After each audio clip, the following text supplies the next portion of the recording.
Praise the lord. ఈరోజు దేవుడు మనతో మాట్లాడుతున్న వాక్యము, వాగ్దానము ఇర్మియా గ్రంథము 15వ అధ్యాయము 21వ వచనము.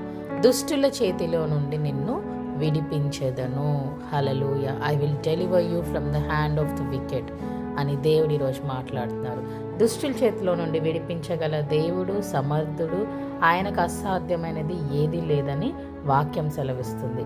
మరి ఈరోజు నువ్వు ఏ ఇబ్బందిలో ఉన్నావో, అనారోగ్యం అన్న దుష్టుడి చేతిలో ఇరుక్కున్నావేమో, అప్పుల సమస్య అన్న దుష్టుడి చేతిలో నువ్వు ఇరుక్కున్నావేమో, నిరుద్యోగం అన్న దుష్టుడి చేతిలో ఇరుక్కున్నావేమో, అనేకమైన సమస్యలు, కోర్టు సమస్యలు, ఇంకా బ్రోకెన్ మ్యారేజెస్, ఎలాంటి సమస్యలు నువ్వు ఇరుక్కున్నావేమో వాక్యం సెలవిస్తుంది, వాగ్దానం చేస్తున్నాడు దేవుడు, నిన్ను ఆ దుష్టుల చేతిలో నుండి విడిపిస్తాను అని.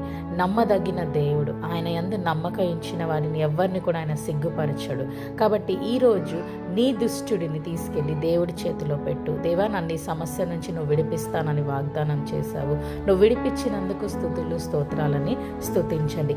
ఎరికో గోడలు స్తుతించడం మొదలు పెట్టగానే అవి కూలిపోయినాయి. కూలిపోయిన తర్వాత వారు స్తుతించలేదండి. స్తుతించడం మొదలు పెట్టగానే అవి కూలిపోయినాయి. కాబట్టి ఈరోజు సమస్యను బట్టి నువ్వు సమస్య పరిష్కారం వచ్చాక కాదు, సమస్య కంటే ముందే నువ్వు స్తుతించడం మొదలు పెడితే నీ సమస్య నుంచి నీకు విడుదల వచ్చి దేవుడు పరిష్కారం చేసి గొప్పగా నీకు మహిమ చూపించే దేవుడు. May the lord bless you.